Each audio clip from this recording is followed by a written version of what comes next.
G'day everyone and welcome to another episode of Comics to Movies and More. Tonight we talk about Avengers. We have a creator from America called BoogieBot and his new spaghetti western, steampunk western, Robert. And as always, we have my co-host Stephen on as well. Just before we get into introducing those guys, I just want to say to everyone that we will be announcing the Dan Furigal winners next week live on the show. So we are down to the last 15 contestants. So thanks for everyone emailing in, and we will do it live on air with the spinning wheel and announce the winners live. So if you have checked out or submitted an entry, then come and check us out next week as we go live and launch and say who's won those amazing prizes. So without further ado, I will bring on Stephen and BoogieBot. Hey guys, how you going? Hey, howdy, hey. You're still mute, Stephen. It shows how professional we are here. It's a top operation. Oh, look, Just 2 weeks in a row you've done that, mate. 2 weeks in a row. I thought I was talking over you for a second. I was like, oh no, I'm going to let him speak. Look, I know it's 7 a.m. where you are, and look, thank you very much for the early call. Just a quick shout out to everybody who's currently on the chat. Max, as always. Darren, I've always seen you there. Sassy Gal, thank you very much. Lucas, thanks guys for all being there. Quick shout out to Lucas, who's actually going to be on next week. So Lucas is an Australian creator. Angry Fred is his Kickstarter. We'll be talking to him next week. So Lucas, hang about. Be prepared, Lucas. Be prepared. I will share Lucas's Kickstarter in the link in the live chat as well, so you guys can see it if you want to get prepped for next week. But today, it's all about Avengers and Robert. So why did you pick Avengers? What do you like about the first movie? Well, see, for the first movie, I was actually talking about this with my younger brother, just to kind of like we were kind of discussing why we believe the Avengers movie. Like we were trying to see why exactly that universe movie works versus a lot of the other movies nowadays, with Warner Brothers and with Universal, how they were trying to do their own like monster universe. We were trying to kind of like discuss a little bit as to like, why did this movie in particular work when it seemed like all the pieces might have not aligned, but they did for this movie. Yeah, I think the Avengers just took their time. I don't think for me, I don't think they actually look, the grand plan was always to create the Avengers, but the first and foremost thing that they did was create good individual movies to then create a super mashup movie with everyone, or super group movie. But with DC, I said it very early on, is that they tried to introduce too many characters too quickly without building up that care factor. So when you really care for a character, where you want to see them win, or something happens to them, and they're needing that extra help type of thing. And I just watched Avengers not that long ago again with my dad when we're going through the whole series, and that build up to that and how they introduce each character is just absolutely amazing. And I just find it really interesting that DC didn't just steal that footprint that Marvel had done, and that they just went, okay, no, everyone loves our characters more, we'll just jump in and get to it. And I will hold my judgment until I see the Zack Snyder cut. So I really want to see how much of a difference that makes. But yeah, that's where I just come from. I just feel that Marvel was really patient, and as much as people were jumping up and down going, we want an Avengers movie and we want it now, they kind of did their own thing and did that slow burn, so that when Avengers came to the forefront, you were just like, hell yeah, man, this is great type of thing. Oh, definitely. And I think they got lucky. I think Marvel got really lucky with Iron Man, because Iron Man was standalone a very, very good movie. And Robert Downey Jr., of course, knocked out of the park. The problem that you had with a little bit of DC is you started off with Man of Steel, and that was controversial. And there's probably 2 points of Man of Steel, which I still... Actually, there's a couple more than 2, but there's 2 big points of Man of Steel which I really didn't like. Kevin Costner's character as Pa Kent. Mm-hmm. I hate it. I really hate it, because the whole point of Pa Kent was this nurturing figure. Like, you've got the power of a god. Basically, Superman, you're a god in this world. Why would you want to save the world? What's your upbringing? Your whole your background of why you need to do that. And in the comics, it was always Pa Kent. He was the one who says you have to be a better man. The farm life. Lois always called him Smallville. That whole and you've seen a lot of really good Superman stories where he acknowledges that if it wasn't for my parents, I wouldn't be who I am today. And then you had the Kevin Costner character who actually uttered, and I know Aroha Comics is there, so please correct me if I get the quote wrong, but along the lines of, what would you have done? Because he was yelling at Clark for saving somebody. Would you have let them die? And I think Pa Kent along the line said something along the lines of, yeah, maybe.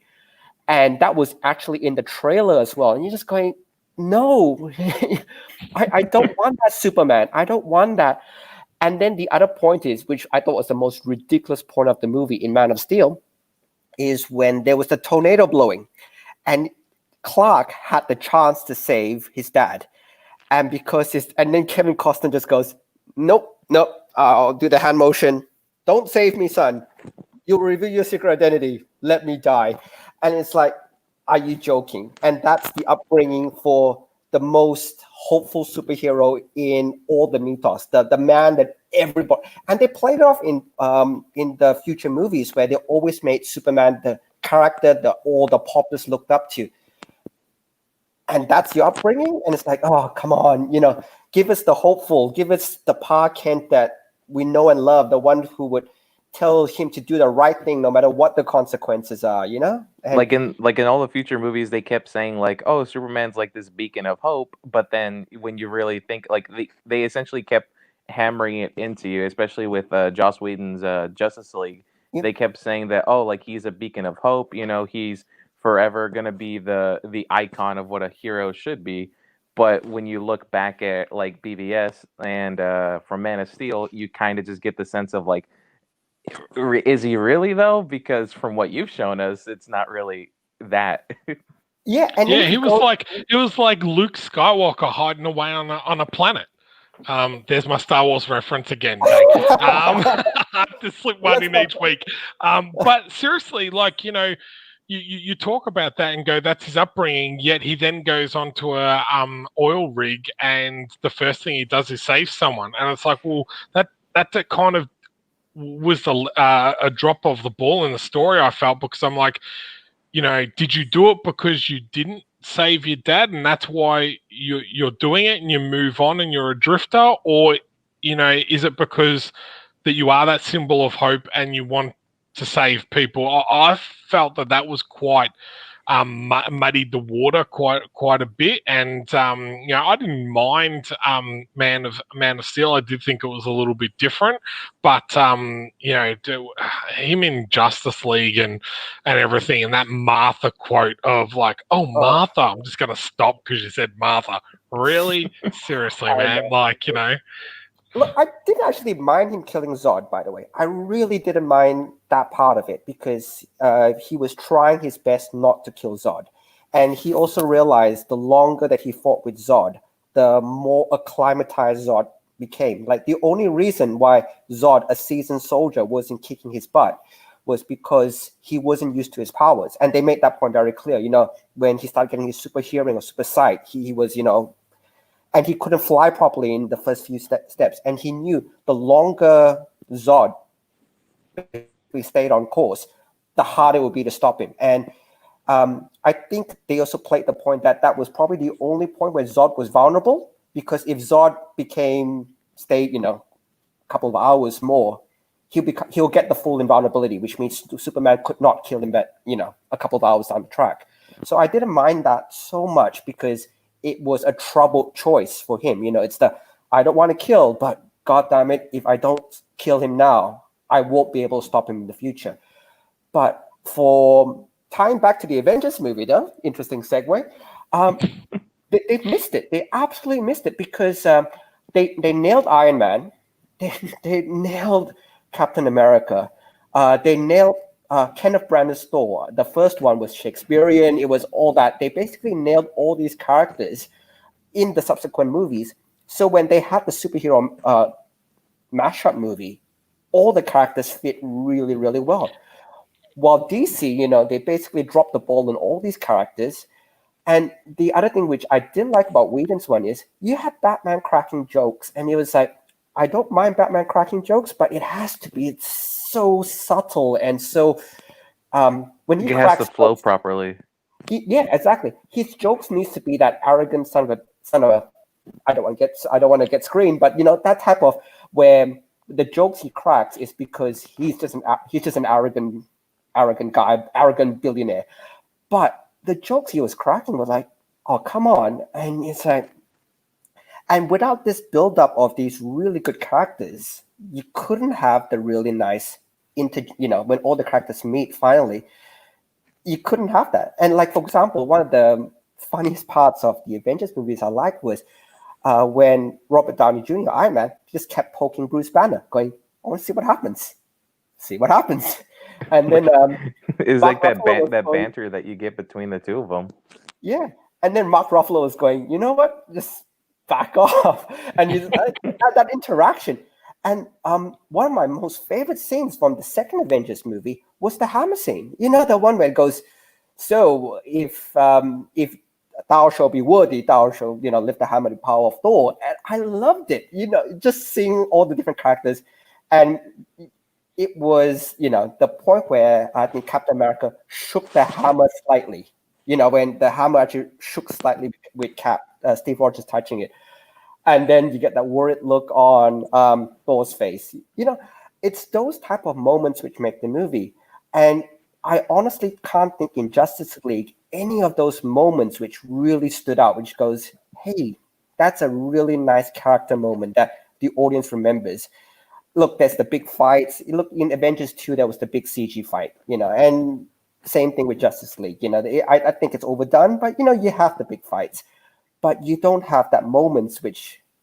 The only scene I like of that you're talking about is when Aquaman's sitting on Wonder Woman's truth lasso of truth. That is the one scene where I'm like, I do find that really funny and everything, and he's like, don't you say anything ever again type thing. But yeah, so was there anything else that you thought works really well, BoogieBot? Is that like what we've kind of touched on? Is that what you thought of the Avengers, or did you have something outside of that you thought was the reason why that worked so well? No, I think in terms of like the reason, like from it working so well, I think it is that whole they took their time and they built upon what they were gonna do. And I feel like even with the first Avengers movie, whenever it ended, I think I'm sure Marvel had some sort of plan for what they were going to do for Phase 2 and Phase 3, but I think as they were making it, they might have not known what the future was going to hold. So I feel like from the end of that first movie, when they did reveal Thanos towards the end, I feel like that was more so well, if we get to do more, let's try to build upon this versus they had a clear indication of where they were going to go. like because they sent all the characters off on different directions, so it's like, oh, Iron Man's going this way, Captain America's going this way, Thor is going back home. So you kind of had like a base level of like where to go. They kind of left everything open ended versus I think in Justice League where you don't get that sense of like the open endedness. Everybody just kind of assumes like, okay, there's gonna be another one. Versus with the Avengers, if you had stopped there, I think it still would have been satisfactory to everybody who watched it Definitely. versus maybe from like BBS or from the Justice League.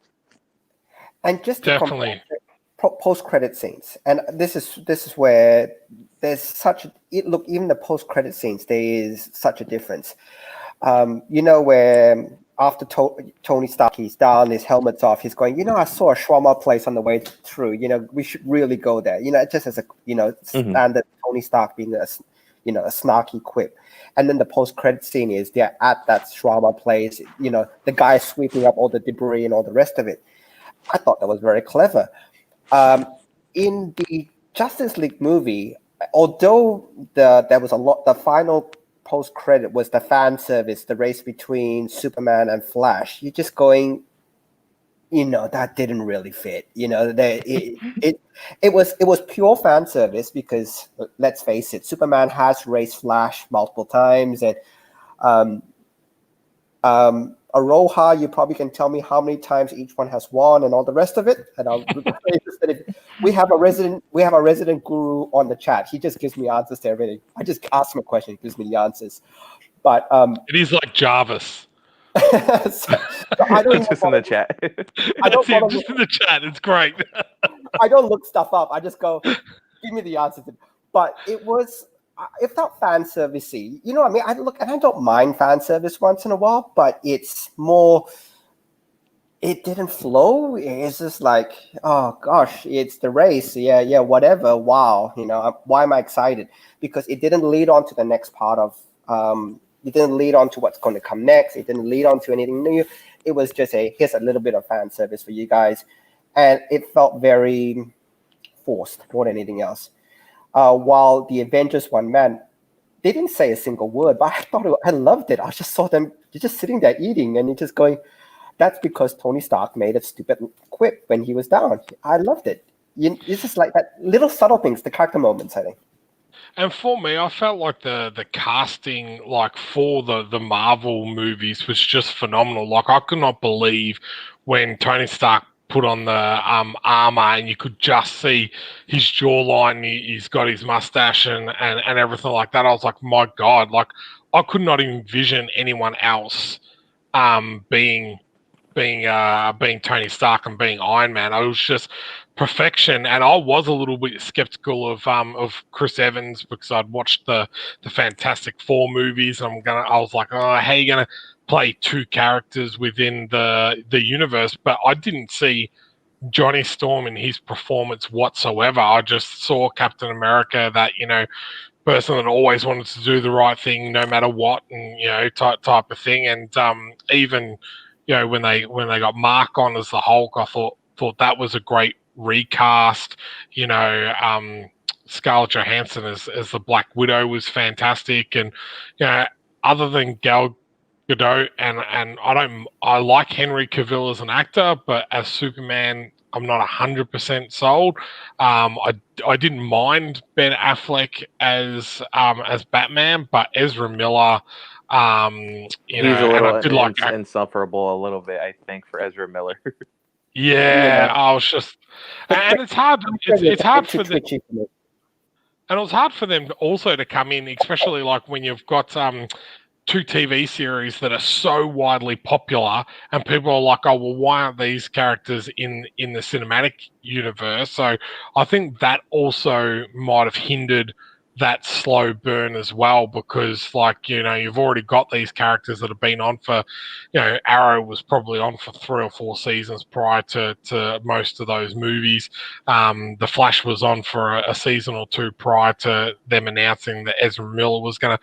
So I think, where Marvel's done it the opposite way, they started the cinematic universe and then let it filter down into the TV series, and like even with the Netflix series, there was that little mentions and those little giveaways that was a bigger universe without having to have those actual characters in it type of thing. So I think that's another thing that they did really well with that cinematic universe prior to doing the just a big movie to begin with.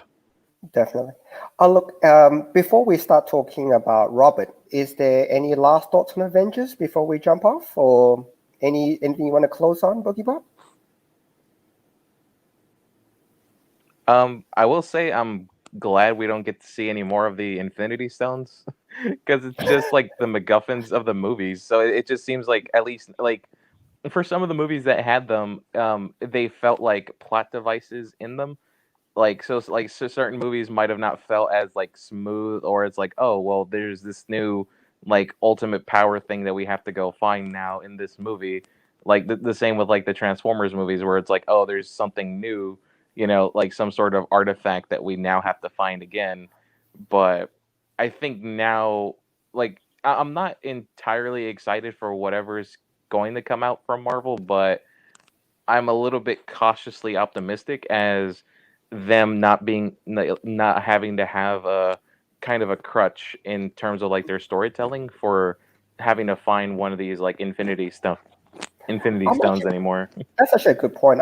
The one thing and by the way, I love Doctor Strange. It's probably still on my and as far as casting goes, I think it was a perfect casting for Doctor Strange.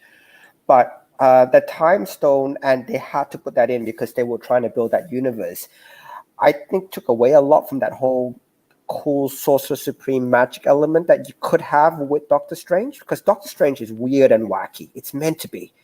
And I think in the second movie, they are actually going to make it, the whole thing, I don't know if you noticed, but a lot of the Avengers movies are themes of other movies. Like Ant-Man, it was a heist movie. And, all the rest of it. And like Captain America 2 was like a political thriller, I think, or... Correct. They're finally going horror. So Doctor Strange is meant to be the first horror trope that's going to be used. And I'm looking forward to it, because that's where that dark magic, the Mephistos, the devils, they have a lot of that imagery that they use, that horror that it meant to scare you. And I'm really looking forward, if they take it down that pathway, which they said they would. I'm really looking forward to it. And without the Time Stone to kind of, they use exit to solve the problem, I'm really looking forward to how that goes, really. Yeah, the one thing that I noticed going back and rewatching the universes was when they announced Shang-Chi and the Legend of the Ten Rings. I was like, what a weird movie to kind of, or character to kind of pick out of everyone. But do you know that the Easter egg of that is actually dropped in the very first Marvel movie, Iron Man 1? Okay. So it's a one-liner, it's a throwaway line, and they talk about the 10 rings. And it's from the terrorist group, right? Yes, correct. He makes a remark when Obadiah is about to kill him, and he says you think that I'm the only one. I'm not even one of the leaders of the 10 rings or something like that. Don't quote me on the line, because that's probably 100% wrong. But yeah, I was really interested, and I was like, oh my god, that's tying into a movie that's 23 movies later or whatever. I was like, that's really impressive. And again, they might have just done that, and that was a lucky fluke or something, or maybe they were looking at doing this character like way before this. But I was like, that's pretty impressive to throw something in there so long ago. And then there's another mention of it in Iron Man 3 as well. So I was like, that's pretty cool. So, but I've been keeping a little bit of tabs because I'm a big X-Men fan, so I'm trying to work out, and been listening to a lot of theories of how they're bringing in the mutants into the universe, and the really cool theory that's going around is that when they do the 3 clicks, it gives off a certain amount of energy, and they do mention that in Endgame when Thanos does the click on the other planet, and it says, "Oh, this is the only energy or whatever that's been released in the whole universe at this one place," and we know that he's there. So what they're saying is because that had happened 3 times in such a short amount of time on Earth, is that kicks in the X gene, and all these people kind of start getting these mutant abilities type of thing, and because they go back and replace the stones and everything, that then over time this X gene, more and more people kind of get it. So I thought that was an interesting theory. Whether that is true or not, I was like, oh, that's a kind of cool way of bringing it in. And then there is talk that Rogue is going to be the villain in Captain Marvel 2. You know what happens to Rogue in Captain Marvel, don't you? Yeah, well, that's how she gets all of her powers.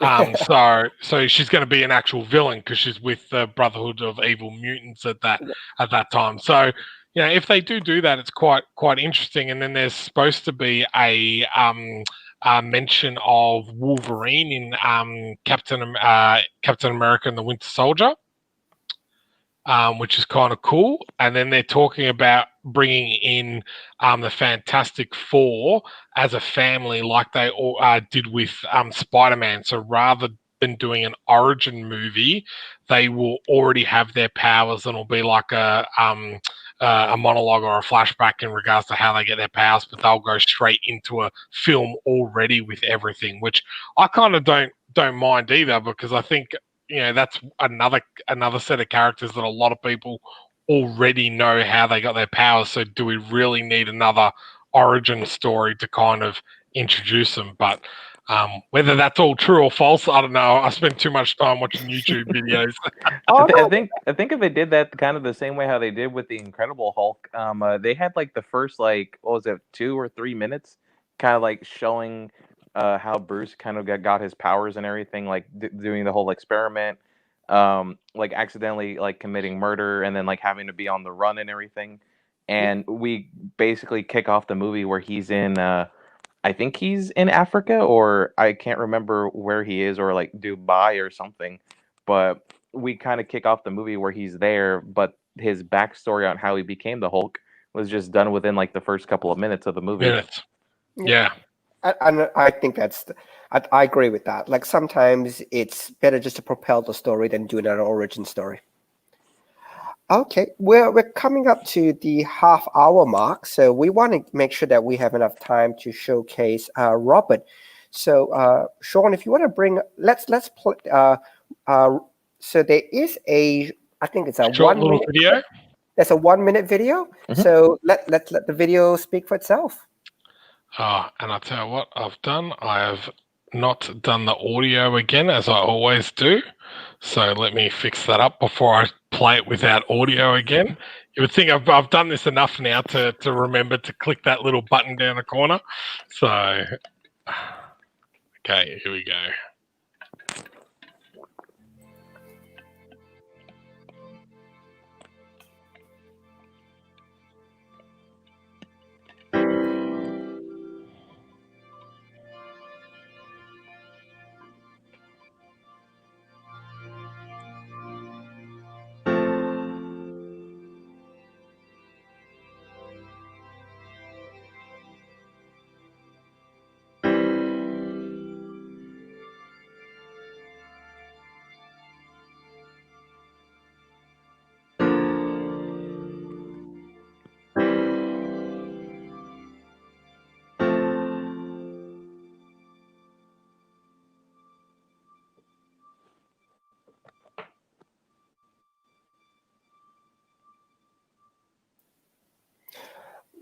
That's intriguing. Nice. So yes. before we launch into ask you a whole bunch of questions, the first thing I'm going to do is I'm going to put the link in the live chat. So anybody in the live chat will now see the link pop up. It's at pre-launch right now. So It will be coming very, very soon. So make sure you do sign up, because if you do sign up, you'll get a lot more information come through before you get some exclusives come through. So there's a couple of things I actually want to talk to you. So we'll cover the first thing first. Let's talk steampunk, because before we dive into Robert, why did you pick steampunk? Why did you pick and why did you match it with Western? What was the appeal of that genre for your graphic novel? I think like with steampunk, the reason why it's just kind of unique, it's in terms of like artwork, I think it's just a very unique sort of way of kind of introducing a lot of like different concept arts and like the blueprint designs on just how a lot of like steampunk creators like create some of their things, or like even like a lot of cosplayers whenever they go to conventions. You see a lot of these like kind of steampunk outfits where they're wearing like these monocles and like gauntlets on their arms, but they're all have like these tubes and just wiring like attached to different parts of their body. I think steampunk is just a really really cool sort of aesthetic, and I think Western kind of blends in a little bit to it in terms of like the Victorian era sort of like outfits, like how they're kind of like dressed, or just the scenery, because there's a lot of like desert area, like mountains and canyons. I think it all just kind of blends together a little bit, but in a kind of unique way where you can kind of do a lot of these like spaghetti western type action scenes while also introducing a lot of like steampunk like technology to it, like airships, um, like steam powered like robots. The word I always like to use is like automatons for like for certain robots.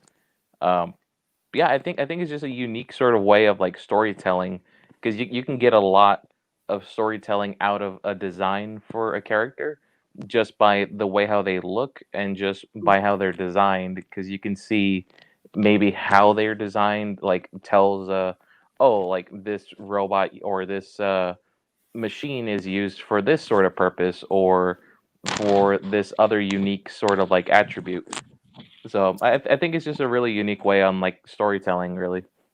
Fantastic. Look, the one thing I do like about steampunk as a genre, out of all the punks, the atom punk, cyberpunk, diesel punk, whatever, it's probably of all the punks, the most hopeful one, because every other punk genre, it's downright sad.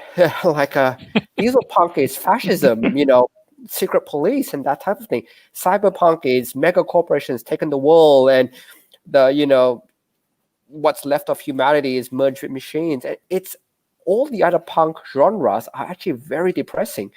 Steampunk is actually the most hopeful. It's building, it's inventing, I won't use the word happy, but it's the closest you get to happy out of all the punks. Do you find that as well? Yeah, I found that pretty astounding, just when you see uh just the creations of like pretty much anything. When you see inventors create something, they're essentially building something out of nothing. So you kind of get a little bit of like hopefulness from that, just from the creations of like in every household item that needs some sort of contraption, and especially like at the time for like the Victorian era, like maybe like the 1800s, you get this sense of like, oh, this new technology can kind of bring people together, or a lot like closer to an easier life. So I kind of feel that that kind of gives away to like making steampunk seem a little bit more hopeful. Okay. Oh, look, you've given us a link which we are going to put up, and we're not sharing this link out to the group, but it's basically because this is a pre-launch campaign. So what we tend to do when we bring a creator on is we tend to go through their campaign, ask them about their rewards and stuff. We're not at that point with this campaign, but we do have a lot of really cool looking concept art we want to share. Before we launch into that, what's your role in Robert? Are you the writer? What creative elements do you do? So for Robert, I am actually the storyteller. I'm the writer, the penciler, inker, and colorist along with the letterer. And then when I then when I complete Jesus. when I complete the campaign, I'll also be the I forgot the word for it, but I'll Logistics. also I'll also be Publisher, shipping out the books. distributor, The distributor. salesperson, customer sales representative, CEO.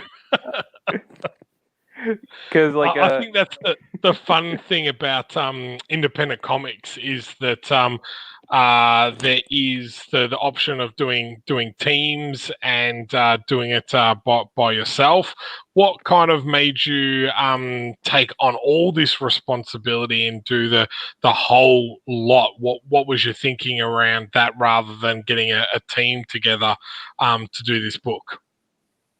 Well, I think just the reason why I wanted to do it on my own was just because back when I was in high school, we had my school was a very kind of like art centric school, and towards the last 2 years that I was there, they actually had a oh thank you for signing up. You've actually got 3 sign-ups already. If and there's one and Sean I've signed up as up. well. I So signed up online, so So you've just picked up 3 sign-ups. So there you go. there you go, mate. Well, thank you all so much already. But so I had created this idea for a class that was actually introduced to my high school back in 2014, and this idea kind of stemmed just from a couple of drawings that I had done like previously, which was just like I wanted to make some sort of like robot story. I just didn't know where it was gonna go, and we had this special project towards the end of the year where we would create a comic book. Like everybody in the classroom would have 2 pages to themselves, and I had 2 pages of like a little mini story that I had done for Robert, and that kind of sprouted into this whole idea where, well, maybe I can actually do this, and there's actually one of the perks that I'm hoping to have in the Robert campaign will be the actual exclusive like #1, which was a comic I actually helped. Like I got self-published with an independent company called Unearthly Comics, and we in America we actually did go through a couple of like in-town conventions where I live to kind of actually sell the book off at like these kind of like ma and pa conventions along with sort of like flea market setups to where we can actually sell them. And that right there was actually the genuine like #1 of Robert.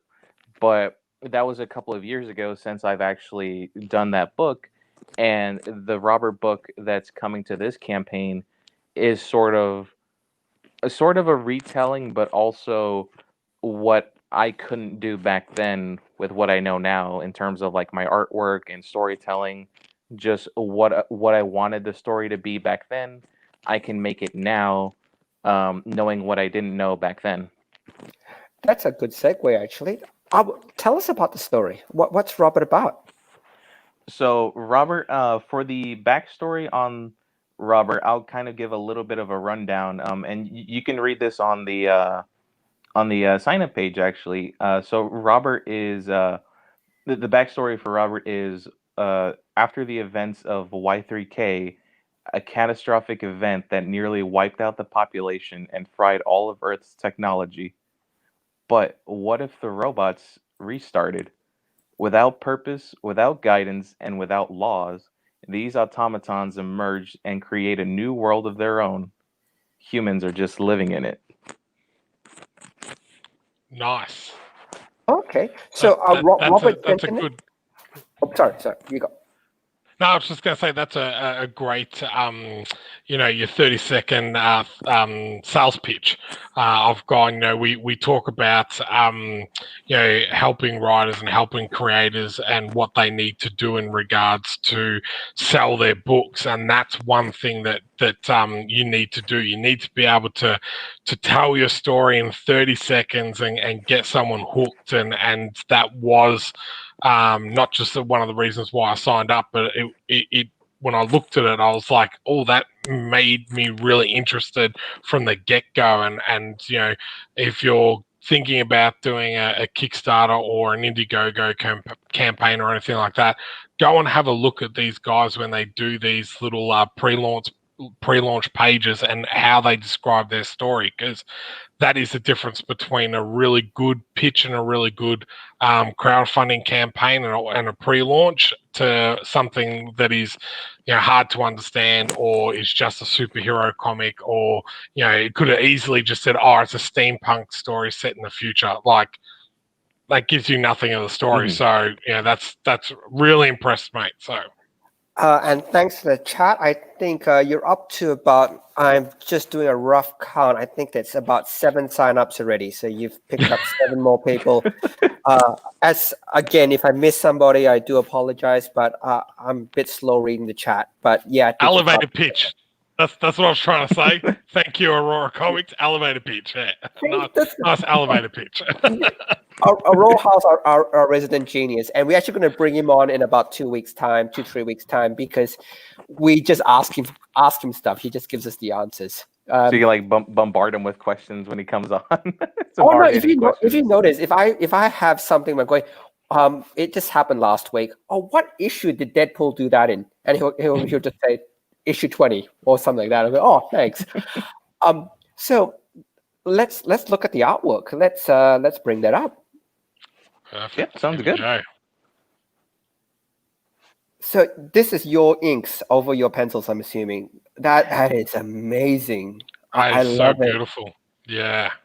So you want to talk about, or before we scroll down, do you want to talk about your inks or your methodology behind that? Because we can just stare at it for a few minutes, but it's your work. So do you want to talk about it? Yeah. So for the inking style that I decided to kind of like go with for Robert, I kind of do a little bit of like a loose sort of penciling sort of style whenever it comes to my inks, and I think a lot of like artists who ink their own work tend to kind of do that, because most of the detail comes out too when you bring in the inks after you've kind of like done your pencils. And with me, sometimes I'll have to sometimes I have to do a deep sort of like detailed pencil work if I really need to get like those details in to make sure I know where I'm kind of going with the artwork. But most of the times now, especially with Robert, I've kind of been doing a sort of like loose flowing type penciling for the book. But when it comes to the inks, I kind of try to go in detail afterwards, because for the book, I'm hoping to kind of have this smooth flow when it comes to the storytelling, where people can pick it up and hopefully they would read it in one sitting. Where, because the problem I have with a lot of Western artwork nowadays is that sometimes there might be a little bit too much detail, where sometimes you might like linger, which is good, because sometimes you'll linger on a page for a long period of time just to admire the artwork, or just to see all the little minute details you might have not seen before if you're sitting down for a couple of hours to actually like genuinely read it. But when it comes to Robert, the inking style that I kind of chose is it's a little bit of a kind of grunge sort of penciling style, like for the inking. So it's not like genuine like smooth lines, but I think that also kind of gives to the sort of steampunk kind of Western aesthetic, where it looks a little bit grungy, it looks a little bit dirty, but I think that just adds a little bit more to like the kind of character for Robert, where it's like some of it is detailed, but there's enough going on the page where your eye can kind of like flow through a little bit more seamlessly than it would be on some other maybe like more detailed artworks. I'm assuming this is digital, but I saw in your video you actually do your concepts with pencil, a physical. Is this done digitally, or is there a physical copy of this page sitting around somewhere? Well, there's there's a physical thumbnail that I have. So for all the thumbnails that I've been doing for the book so far, they actually are like actual on paper thumbnails. But for the interiors, for this book, I've chosen to do digital interiors just because it helps me Like I've already had a flow where I've kind of like been drawing these pages consistently, and I wouldn't want to break the flow where like one page might look a little bit off because it's done in like on paper, and then another page is done digital. However, the covers that I will be doing for the books, they will be in actually on paper, because Okay. I'm hoping to do chapter breaks in the book where it'll lead to another chapter, and there'll be, a kind of cover page to kind of like break the story, to where like you So, can kind of get like chapter 1, chapter 2. so volume one, how many pages are you planning to do for your first release? For Robert, For for Rob? this volume, I'm hoping to do uh hopefully 60 to 50 pages, or I guess 50 to 60 pages. Yeah. It's a very kind of somewhat small read. It's essentially, I think, 2.5 like floppies, but that'd be roughly maybe, I guess, like 50 pages or so. Yeah. But And is it going to be all black and white, or is it going to Oh, be colored? A scroll, couple of people have asked it. I've cheated. I've actually looked through this link already because Google Docs rocks, and if you haven't used Google Docs before, so So I'm, I can scroll down now. Oh, yeah, yeah, there we go. I'm going to tell a quick short Oh, story. nice. Yeah. Um, if you were ever doing a pre-launch campaign, and this is to all the creators out there, one of the easiest way you can do to basically collate all your information, because you don't have a campaign to show off, is basically put into Google Docs, chuck a couple of images through, have something you can talk to. Because if you send a whole stack of images and a blurb, they're going to lose it, or they're going to put the images in the wrong order or whatever. It's always really good to make the host life a lot easier. And having a Google Doc like this where you share the link, it makes everybody very happy. So I'm really glad I convinced you, BoogieBot. This is the way to go for oh yeah, for sure. pre-launch. Because he was messaging me after I had a. So I'll tell you this kind of quick story, Sean. Do you know who John Malin is by chance? No, I don't. No. So he was he was doing like a kind of like independent creator sort of stream where he would Open bring mic, was on like different guests and it? everything. And I had my chance to actually go on. However, before the start of the stream, he had mentioned to everybody oh, make sure you have your screen share so that way you can kind of have it on, so that way you can share your campaign and everything. I didn't have screen share at the time, and he was just going through everybody's campaigns, and I was close to being the last one to try to say something, but at the last moment before I can get a word in to kind of go, well, I'll be back next time, hopefully with, like screen share on a different computer. And he went off to like another person to kind of like talk. And before I can say, like, oh, I'm still here, because he, at the very last minute, he said, okay, I think I got through everybody.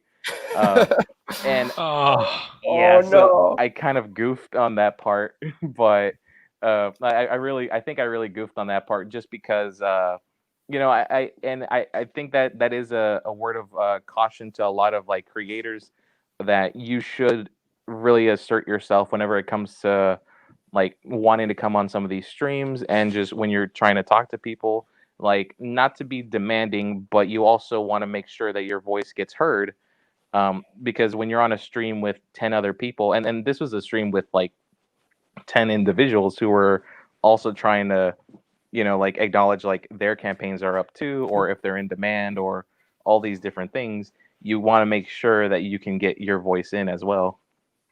Oh, definitely. And when you told me that story, I was saying, get your Google Doc ready. So, Yeah, and I think that was very much appreciated look, let's talk about though. colors, because I think that was mentioned before, and I love it. I love it's very like sunburnt filter, that type of thing where things are slightly too bright. God.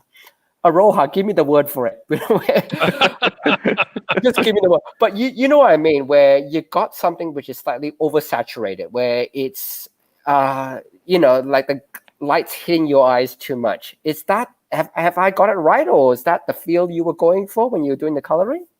Yeah, so for the coloring, I've really wanted to add a lot of like color as much as I can, and that's why in certain parts where it comes to like shadows, I've kind of chosen to do a somewhat if you're familiar with Dave Gibbons from like the way how like the Watchmen comics were Mm. colored, they Yep. had very heavy oranges and purples to kind of like like if we scroll up to the scene where the robot's kind of like shooting the gun, it's a very like that one was very Dave Gibbons inspired for just like a solid color with the cast shadow being purple in certain parts of it. And the reason why I chose that was just because I think it's a lot more striking than I think for this piece, and I did attempt to actually color it with the genuine colors that the robot is supposed to be. However, it didn't really feel right. And when I chalked in just the solid colors, sometimes when I am inking, I'll toss in a solid color just so I can get an idea of like what it'll look like afterwards. But I think if it works a lot better with just like the harsh orange and like the harsh purple kind of coming into the shadows of it. Yeah, I was going to say these two images are great. If you're ever doing crowdfunding campaigns, these banner style images are great for promotional purposes and having as the images for your banners or the thumbnails and all that type of stuff. I don't know what's wrong with me tonight. I can't speak properly, but I know what I'm trying to say, but I just can't seem to get it out. But yeah, those are really good for all of those type of things. And when you're doing any sort of promotion, having multiple images like that is fantastic. Are these actual panels from the book, or is that something that you had done and designed up for that promotional type of purpose? So the two panels that are right there, those are actually two distinct panels from two pages from the book. So I wanted Awesome. to kind of like so the way how I've kind of been promoting a lot of the story and artwork has been through I'll show off some inks and then kind of progression images of like the coloring, but I'll usually choose a specific panel that I think will kind of like catch the viewer's attention while also making sure that I save some other pages, because the pages right here with the cactus and with these other ones, those are actually the first 5 pages of the story so far. Okay. So, However, I think I'm about 25 pages in, or I think 24 pages into completion, like Wow. fully inked, colored, and the lettering I'm wanting to do towards the end when I have all the pages done, so I can like instead of making them look a little bit choppy, maybe like after one page is done, letter it, and then do the next one after like a couple of days of finishing it. I want to try to have a consistent flow when I'm doing the lettering. so going back to the story, I know it hasn't been lettered yet, but can you explain what's happening in for the first 5 pages? So for the first 5 pages, what's being shown in here is this character with the hat and the poncho. That character is actually named Eastwood. So Nice. and there's a reason for so some of these characters will actually be named off of respected like Western like movie stars or characters from TV shows, and the reason being is because the whole Y3K backstory is how the world kind of got to that point where Y3K was this big event in the year 3000, for the story where all of Earth's technology was fried and all the robots essentially were shut down because in the year 3000, humans have essentially used robots as like a slave labor force, and they use them for, drivers, cooks, repairmen, like auto body shops. Um, and all the humans were forced to kind of like go under, or most of the humans that were on the surface level of Earth, they were killed off by the nuclear fallout because a lot of Earth's technology kind of keeps a lot of like nuclear power plants sort of at bay. So in this story, there's not as many humans, but with the amount of robots that were here on Earth, the robots actually jumpstart again, and that's why. But they wake up with no purpose.